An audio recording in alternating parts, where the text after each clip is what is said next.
Welcome back to StoriesX. Nadia Brooks, an undercover cop, stood handcuffed on Pacific Crest pier, busted by her own rookie subordinate who screamed thief to a gawking crowd. One racist mistake spiraled her from badass lieutenant to hunted prey in a corrupt system. How far will it push her? You won't believe what's coming. If you're hooked on justice, chaos, and real human fire, smash that like button and hit subscribe for StoriesX. The Pacific Crest pier buzzed with life as the morning sun clawed its way over the horizon, painting golden streaks across the weathered planks. Nadia Brooks, 38, a lieutenant with a razor-sharp mind, laced up her sneakers at dawn, her faded gray sweatshirt clinging to her skin after a restless night hunched over case files. She'd risen fast in the ranks, commanding an undercover unit, hunting a smuggling ring that plagued the city's docks. Today was recon, a jog to spot a rusty blue fishing boat, her cover as a local blending into brunch crowd sipping mimosas, her dark skin shimmered with sweat, short braids bouncing with each stride. To the smugglers, she was invisible, until she wasn't. "Gotcha," she whispered, slowing near a splintered bench. 50 yards out, the boat rocked among tourist yachts, its peeling paint glinting. A figure scrambled with crates. Too fast, too nervous. Nadia's hazel eyes narrowed, her pulse ticking up. She bent to stretch, playing the part, when a shadow fell over her. "What are you doing here?" The voice was sharp, slicing through the salty breeze. Nadia straightened, facing Carla Hensley, 5 feet 9 inches of blonde bund arrogance, badge gleaming, blue eyes locked on her like prey. "Jogging," Nadia said, cool and clipped, hands loose despite the heat rising in her chest.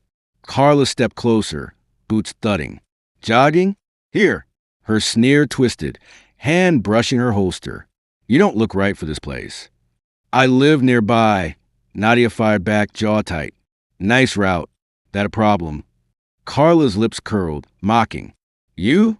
Around all this money? We've had pickpockets. ID now." Nadia's stomach nodded. No badge, no wallet, just her phone. Undercover rules. "Don't have it," she said, steady.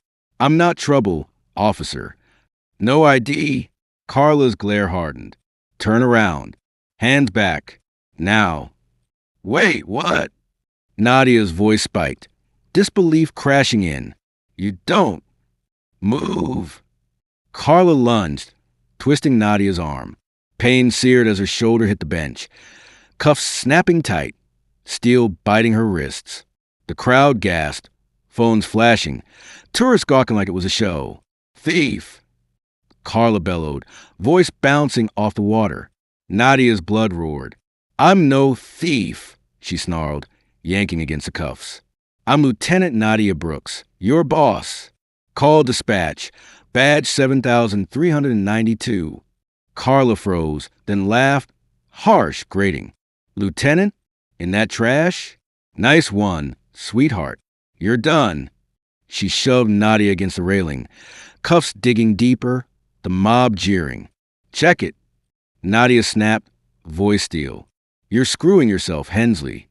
"Shut up," Carla hissed, dragging her off. Sirens wailed as they sped to the precinct. Carla's smug silence deafening. Nadia glared out the smeared window, mind racing. She'd been flawless, until this. At Pacific Crest PD, a squat brick chaos pit, Carla hauled her in, shoving her toward holding. Sneakers squeaked, wrists throbbing. Officers glanced up, some curious, some blank. Sergeant Patel, her wiry vet, stepped forward. "What's this?" he growled. "Caught her sneaking." Carla barked. "Says she's one of us. No proof." "She's Lieutenant Brooks," Patel cut in, firm. "I know her. Let her go." Carla's face flushed. "You believe that? She's lying, stole those clothes." "Call Ortiz," Nadia said, voice slicing the noise. 7392, do it." Patel grabbed his radio, but Carla slammed Nadia's phone on a desk. "Play your game," she snarled, then spun to a lanky rookie. "Scan her prints." "She's bluffing." The kid fumbled, Nadia's fingers on the glass, pulse hammering. She'd be out soon. Ortiz would crush this. The screen beeped. "Brooks, Nadia." Lieutenant undercover, he stammered. Carla's face twisted, rage boiling, but she doubled down. Doesn't mean jack. She was lurking. I'm writing her up, suspicion of theft. You're dead wrong, Nadia said, low and lethal. Back off before it's too late. Carla smirked, scribbling fast, adding a lie. Tied to stolen goods. Saw her near a stall. She shoved it at Patel. File it. That's a lie. Nadia shouted, heads turning. No proof. Patel hesitated, but Carla's glare won. Do it, she hissed. He stamped it, muttering, Ortiz will fix this. The cell door slammed, concrete chilling Nadia's back. Her smuggling case teetered, Carla's venom lit fuse. She clenched her fists. Ortiz would come. But doubt gnawed. Every second let the smugglers slip. The cell's concrete bit into Nadia Brooks's back, the chill seeping through her sweat-soaked gray sweatshirt as she sat, wrists raw from Carla Hensley's cuffs. Her smuggling sting, months of meticulous work, hung by a thread, all because a rookie cop's prejudice had turned her from hunter to prey. She flexed her fingers, shaking off the ache, her hazel eyes locked on the bars. Captain James Ortiz was storming any minute, his gravelly voice cutting through this mess. She'd served 16 years, trusted the system to see through Carla's lie. It had to. Footsteps echoed, heavy, deliberate. Her head snapped up as Ortiz burst into view, his broad shoulders filling the doorway, salt and pepper mustache twitching with fury. Brooks, he growled, brown eyes blazing through the bars. What the hell happened? Ask Hensley. Nadia shot back, standing, sneakers scuffing the floor. Cuffed me on the pier, called me a thief, then faked a report when I said I'm her lieutenant. Ortiz's jaw tightened, fist clenching. He spun to Torres, a wiry desk officer avoiding her stare. Get those cuffs off her, now. His voice boomed, a thunderclap that made Torres jump. She's one of ours. Badge 7,392. Verify it. Torres fumbled with his keyboard, sweat beading on his forehead. 30 seconds later, the screen flashed. Lieutenant Nadia Brooks, Undercover Division. Ortiz glared at the cell door. Open it. The lock clicked, and Nadia stepped out, rubbing her wrists, chin high despite the sting. Carla hovered by a filing cabinet, blonde bun askew, face a mask of barely contained rage. Captain, she started, voice sharp. Save it, Hensley. Ortiz snapped, raising a hand. You screwed up. She's your superior, and you didn't even call it in. Carla's cheeks flushed crimson, lips parting, but Ortiz's glare silenced her. Nadia brushed past, shoulder grazing Carla's, a flicker of triumph sparking in her chest. She was free, the truth out, Carla's humiliation a bitter balm to the morning's chaos. Ortiz clapped a hand on her back as they headed to his cramped office, case files and coffee mugs cluttering the desk. You okay? He asked, softer now, brows knitting. Yeah, Nadia said, sinking into a chair. Just pissed. She almost blew my cover over nothing. He sighed, leaning against the desk. I'll handle Hensley. She's on thin ice. Nadia exhaled, tension loosening. She dodged a bullet, her mission intact. She'd get back to the smugglers, nail them before they slipped away. A hard-earned reset. Then her phone buzzed against her thigh.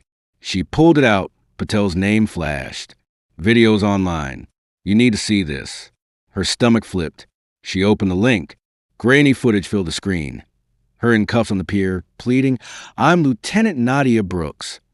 Carla sneering, nice try, sweetheart. The crowd's jeers roared through the speaker, a tourist muttering, doesn't look like a cop. The clip ended with her shoved into Carla's cruiser. Uploaded an hour ago, thousands of views, comments piling up. Racist cop at it again. Justice for her. Hashtags bloomed.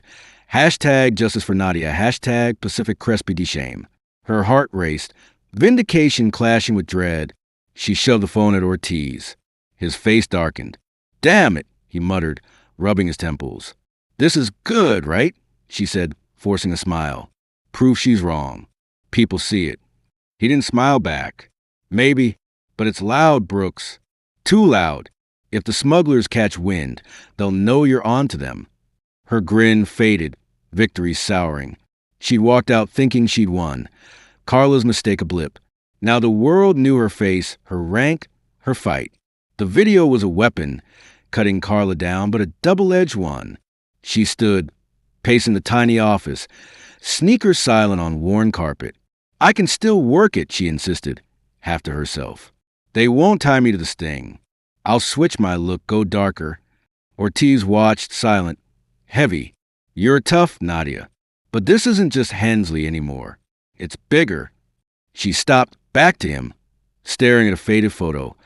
Ortiz pinning her lieutenant's badge on her 3 years ago.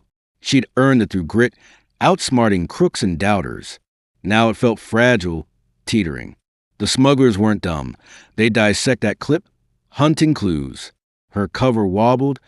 Carla's grudged the match that lit it. She turned, jaw set. I'm not backing off. We're too close. He nodded, reluctant but proud. Get some rest first. We'll regroup tomorrow. She left. The precincts buzzed fading as she stepped into late morning sun. Her condo loomed blocks away, a sanctuary after the cell's chill. The video replayed in her mind, each frame fueling rage and hope. People rallied for her. It felt damn good. She'd beaten Carla's lie, walked free, the public's roar her shield. She climbed her stairs, legs heavy, spirit lifting. A false alarm turned rallying cry. She unlocked her door, kicked off her shoes, and sank onto the couch, scrolling comments. She's a hero. Fire that cop. Support washed over her, pulling her up. She'd survived Hensley's stupidity, kept her mission alive. Tomorrow, she'd hit harder, smarter. Then Ortiz's words echoed. If the smugglers catch wind, her phone slipped, clattering on hardwood. The boat, the crates, that twitchy figure. They flashed back. What if they'd seen it? What if they were already moving, vanishing into the Pacific's blue? Her chest tightened, triumph leaching away. She grabbed her phone, screen glowing with notifications, and stared at herself in cuffs. Victory tasted like ash now. Carla's mistake wasn't over. It was swelling, a ripple threatening to drown everything she'd built. The fight she'd braced was uglier than she'd thought. The pre-dawn stillness of Nadia Brooks's Pacific Crest condo shattered at 5:30 a.m., her phone buzzing relentlessly on the nightstand. She groaned, rolling over on her lumpy mattress, body still aching from yesterday's chaos. The cuffs, the cell, the viral video that had turned her into a public symbol. Last night, buoyed by Captain Ortiz's promise to handle Carla Hensley and the online roar of justice for Nadia, victory had felt real. Now, squinting at the screen, a dozen missed calls from her undercover team jolted her awake. Her braids fell into her face as she sat up, dialing Marcus Tate, her second in command. What's wrong? She rasped, voice thick with sleep. Get to the docks, now. Marcus snapped, his tone clipped, urgent. We got trouble. Her stomach dropped, a cold prickle racing up her spine. She threw on a black hoodie and jeans, ditching yesterday's sweats for something less recognizable, and bolted out the door. The salty tang of the ocean hit her as she jogged 6 blocks to the waterfront, the pier looming in the distance, its tourist charm replaced by an eerie quiet. Yachts bobbed like silent sentinels in the gray light. Marcus met her near a rusted chain-link fence, his lean frame tense, shaved head gleaming with sweat despite the chill. Boat's gone, he said, pointing to an empty slip where the smuggling suspect's vessel had been yesterday. Spotted at 4, loaded with crates. By 5, it was a ghost. Nadia's chest tightened, her mind flashing to the video, her face, her rank, plastered online. They saw it, she muttered, kicking a pebble into the water. They know I'm onto them. Marcus nodded, jaw tight. Looks that way. We're scrambling to track it, but they've got a head start. She cursed under her breath, pacing the cracked pavement. She thought she could salvage her cover, switch her approach. But the smugglers weren't waiting. We resume the sting today, she said, resolve hardening. Get the team on it. I'll hit the streets, see if they left a trail. He hesitated, dark eyes searching hers. You sure? After yesterday. I'm fine, she cut him off sharp. Let's move. Hours bled into a blur as Nadia canvassed the docks. Hoodie pulled low, voice low and question sharp. Fishmongers and dock hands shrugged, claiming ignorance. But grizzled old man with squinting-stained hands squinted at her. Saw a guy last night, he grumbled. Twitchy, unloading fast. Took off in a black van, headed south. A crumb, but she'd take it. She'd traced the lead 10 miles down the coast to a warehouse district, the sun dipping low, painting the sky orange. The air reeked of diesel and rotting fish, abandoned crates stacked like tombstones. She crept closer, sneakers silent on gravel, pulse thudding in her ears. A flicker of movement, a wiry, scarred man slipping behind pallets. She followed, sticking to shadows, training kicking in. He stopped near a loading bay, and there it was, the boat, docked at a hidden slip, crates half unloaded. Her breath hitched. She'd found them. She edged closer, reaching for her phone to call Marcus, when steel glinted in her peripheral vision. She spun, too late. The scarred man lunged, knife slashing toward her throat. "Cop snitch," he snarled, breath hot with liquor. She ducked, the blade grazing her shoulder. A sharp sting blooming as blood seeped through her sleeve. She grabbed his wrist, twisting hard, and slammed her knee into his gut. He doubled over, grunting, and she shoved him against a crate, pinning him. "Who sent you?" she demanded, voice a growl. He spat at her feet, yellow teeth bared. "You're dead already. They know who you are." Her blood ran cold. She knocked him out with an elbow to the temple, his body crumpling like a rag doll. She stepped back, panting, wiping blood from her arm. She'd won, tracked him, fought off an attack, kept her mission alive. Grim satisfaction settled in. She dialed Ortiz, voice steady despite the quake inside. "Warehouse District, 10 miles south. Got a live one unconscious. Boat's here. Send backup." "Good work, Brooks." Ortiz's relief crackled through. "Stay put." She hung up, leaning against a rusted barrel, adrenaline fading into a dull throb. The smugglers thought they'd outrun her. She'd proven them wrong. Then her phone buzzed again, an unknown number. "Check your back door." Her brow furrowed, dread spiking. She sprinted home, 10 miles blurring past, shoulders screaming with every step. Her condo loomed, stucco walls glowing under streetlights. She took the stairs 2 at a time, key shaking as she unlocked the door. It swung open and she froze. Her living room was trashed, couch slashed, lamp shattered, paper strewn like confetti. Glass crunched under her soles as she stepped in, heart slamming. On the far wall, carved deep into the plaster, "You're next." Her knees buckled, air sucked from her lungs. She stumbled to the kitchen, grabbing a knife, hands trembling. The smugglers hadn't just fled. They'd hit back hard. She dialed Marcus, voice shaking. "They trashed my place." Threat on the wall. "Get out," he said instant. "I'm sending a unit." She nodded, backing toward the door, eyes scanning shadows. She'd thought the warehouse fight was her win, a step ahead. Now the truth slammed her. Carla's leak had blown her cover wide open. This wasn't just a sting anymore. It was war. Nadia Brooks stood in the wreckage of her Pacific Crest condo, glass crunching under her sneakers as her eyes traced a jagged threat carved into the plaster. "You're next." Her black hoodie, stained with blood and sweat from the warehouse fight, clung to her skin. The smuggler's retaliation had turned her sanctuary into a war zone, and her shoulder throbbed where the knife had grazed her hours ago. She'd barely slept in the dingy motel safe house Captain Ortiz secured last night.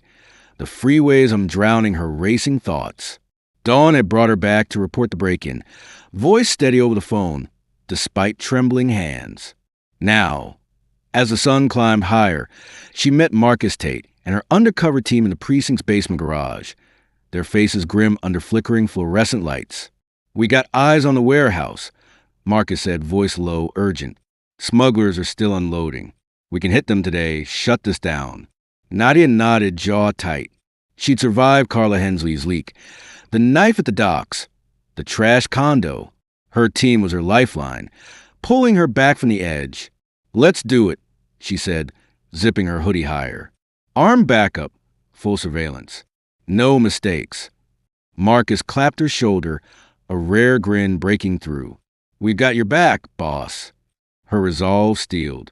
Carla was suspended.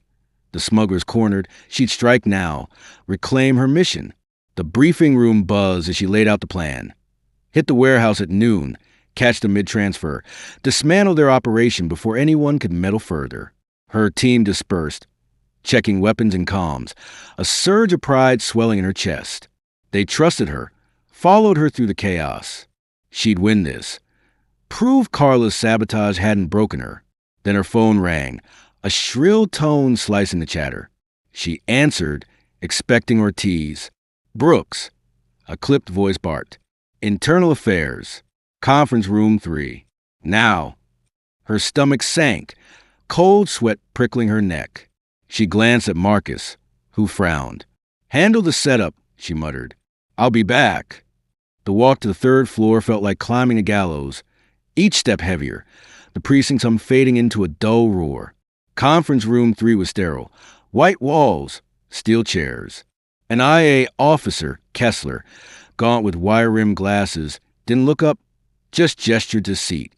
"Lieutenant Brooks," he began, flipping open a file. "We got a problem." She sat, pulse thudding. "What's this about?" He slid papers across the table, bony fingers on crisp edges. "Bank records. 10 grand deposited monthly to your account. 6 months straight. Traced to an offshore shell linked to the smuggling ring." Nadia's breath caught, mind reeling. "That's impossible," she said, voice sharp, rising. "I've never taken a dime." Kessler's eyes flicked up, cold, unyielding. "Evidence says otherwise. Officer Hensley submitted it yesterday, before her suspension. Claimed she found it during a routine check." Her fists clenched, nails digging into her palms. Carla, vindictive, venomous, had turned a grudge into a full-on frame. "It's fabricated," she snapped, leaning forward. "She leaked my name to an informant, Rico. This is retaliation because I called her out." Kessler scribbled, pen scratching like a taunt. "We'll look into that. But these records are damning. You're under investigation, effective immediately." Her chest burned, fury and disbelief colliding. She'd survived the break-in, thought she'd outmaneuvered Carla's chaos. Now this lie threatened her badge, her career, everything she'd bled for. "Call Ortiz," she said, tone lethal. "He'll vouch for me. I've got proof. Talk to Rico."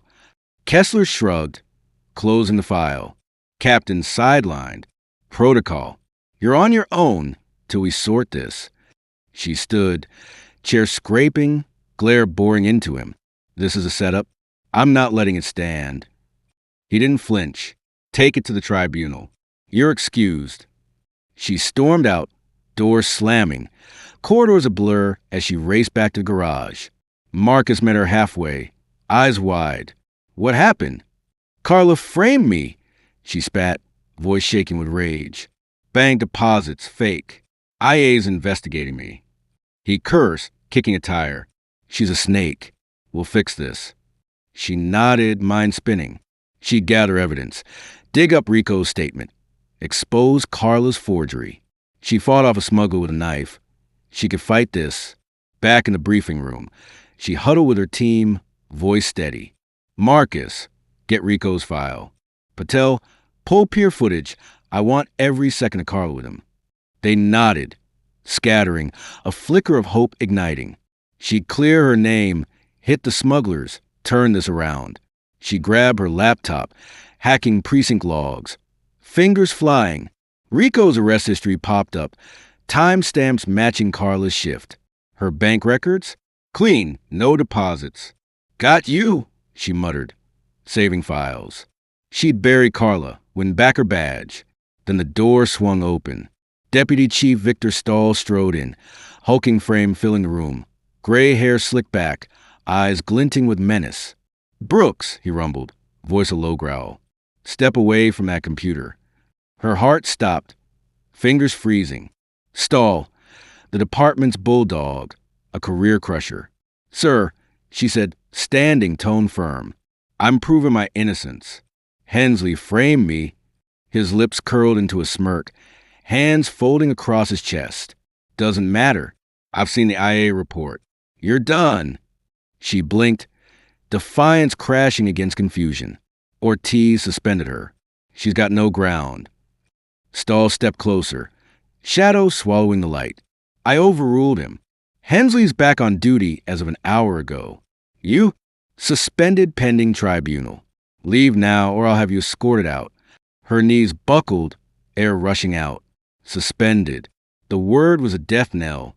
She'd rallied her team, thought she'd outsmarted Carla's lie. Now Stahl's power play crushed it all, a sledgehammer she hadn't seen swinging. This is wrong, she said, voice trembling. You know it. He chuckled, gravel grinding. What I know is your liability. Get out. She grabbed her laptop, knuckles white, and stormed past him, his smirk burning into her back. The precinct blurred, officers whispering, stairs prickling. She hit the street, noon sun blinding, breath ragged. Stahl's shadow loomed, and the fight ahead darkened. Nadia Brooks stood outside the Pacific Crest precinct, the late afternoon sun searing her skin as Deputy Chief Victor Stahl's words echoed in her skull. You're suspended pending tribunal. Her black hoodie clung to her, sweat mixing with dry blood from the warehouse knife graze, her laptop tucked under her arm like a lifeline. She'd walked out of Stahl's office minutes ago, his smirk a blade twisting in her gut. He'd overruled Ortiz, reinstated Carla Hensley, and yanked the rug from under her fight for justice. She'd gathered evidence, bank records, pier footage, to bury Carla's frame up, thought she'd claw her way back from internal affairs lies. Now Stahl had crushed it, leaving her badge dangling by a thread, her mission teetering. She inhaled sharply, the salty breeze off the ocean doing little to cool her fury, and started toward the safe house, sneakers pounding pavement. The city buzzed, tourists snapping photos, vendors hawking fish tacos, oblivious of the war in her chest. She'd survived Carla's leak, the smuggler's blade, her trash condo. She'd fight this.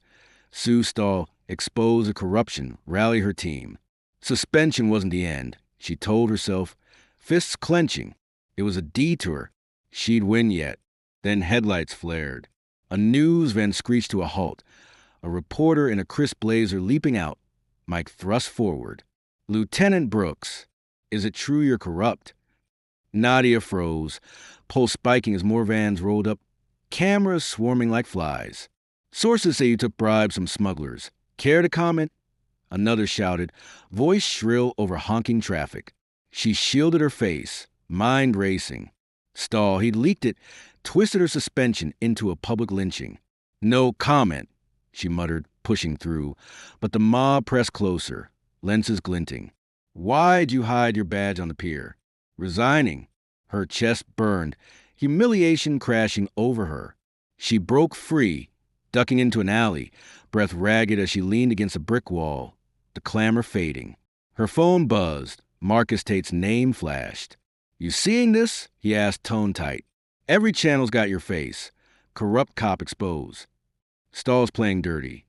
He's burying me, she gritted out, voice low. Wants me gone. We got your back, Marcus said. Patel's got the footage. Rico's singing. We'll fix this. She nodded, resolve hardening. Good.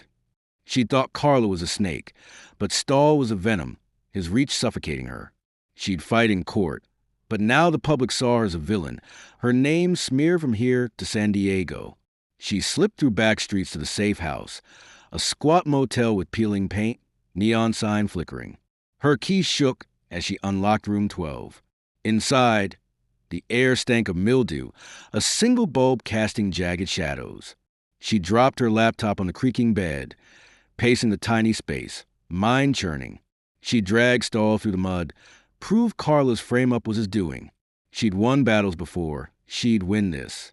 A knock rattled the door, sharp and insistent. She grabbed a kitchen knife, pulse thudding, and edged closer, peering through the peephole. Two uniforms stood outside, faces blank under stiff caps. Brooks, one barked. Open up. We've got a warrant. Her stomach dropped, dread icing her veins. She unlocked the door, knife hidden behind her back. They barged in, boots thumping. Step aside, the second said, shoving past to grab her car keys from the dresser. We're searching your vehicle. For what? She snapped, anger flaring. I'm suspended, not charged. The first cop, a stocky buzzcut, smirked. Anonymous tip. Drugs in your trunk. Stay put. Her blood ran cold as they hauled her outside. The motel lot was a circus. Flashing lights, guests peeking from curtains. They popped her trunk, a beat-up sedan parked a block away, tossing her gym bag onto the asphalt. Buzzcut held up a baggie, white powder glinting under streetlights. Well, well, he grinned. Jackpot. That's not mine, she shouted, knees buckling. You planted it. Tell it to the judge, he said, cuffing her wrists, steel biting deeper than Carla's had. She twisted, yelling, Call Ortiz. This is Stahl's doing. They didn't flinch, slamming the cruiser door. She sank into the back seat, breath shallow, the safe house fading as they sped downtown. The precinct loomed, a fortress she'd once commanded. Stahl had struck again, planting drugs to seal her fate. She thought Carla's lies were the worst. Now her own force turned on her, public jeers echoing in her ears, career crumbling under fabricated weight. At the station, they shoved her into an interrogation room, gray walls, scratched metal table, cuffs chafing her skin. Buzzcut loomed, tossing the baggie down. Confess, Brooks. Caught red-handed. Make it quick. It's a setup, she glared, voice steady despite the quake inside. Stahl planted it. You're his pawns. Check my record. My bank's clean. He snorted, breath sour. Stahl says you're dirty. That's enough for us. Her heart sank. Stahl's name a sledgehammer cracking her defiance. Then the door creaked. Carla Hensley stepped in, blonde bun pristine. Smirk a razor's edge. Told you I'd win, she purred, arms crossed. Reinstated this morning. Stahl's got my back. Nadia's fist clenched, rage boiling. You planted that, she spat, nodding at the drugs. You and Stahl. Carla laughed, high and chilling. Prove it. Oh, wait, you can't. She sauntered out, leaving Nadia with the cops, their grins widening. She slumped, the room closing in, mind spinning. She thought she'd fight this in court, rally her team. Now Stahl's goons had her cuffed, Carla gloating, her badge a distant hope. The fight ahead loomed darker than ever. Nadia Brooks slumped in the interrogation room, cuffs biting her wrists, the baggie of planted drugs mocking her from a table. Carla Hensley's smirk lingered in the air, Stahl's shadow crushing her every move. She'd survived the pier, the knife, the break-in. Thought she'd turned Carla's lies into her triumph. Now, her own force had turned predator, her badge slipping away, the public branding her a villain. But her hazel eyes burned still, defiance flickering through the haze. She'd fight, claw her way out, expose Stahl's rot, drag Carla down with him. Marcus and Patel were out there. Ortiz knew the truth. This wasn't the end. Nadia's story screams a brutal truth. Resilience shines through hell, but justice isn't promised. She faced racism, corruption, betrayal. Stood tall, yet the system struck back. Speak out, fight on, but know the cost. Hit like if her grip moves you. Subscribe for more raw tales.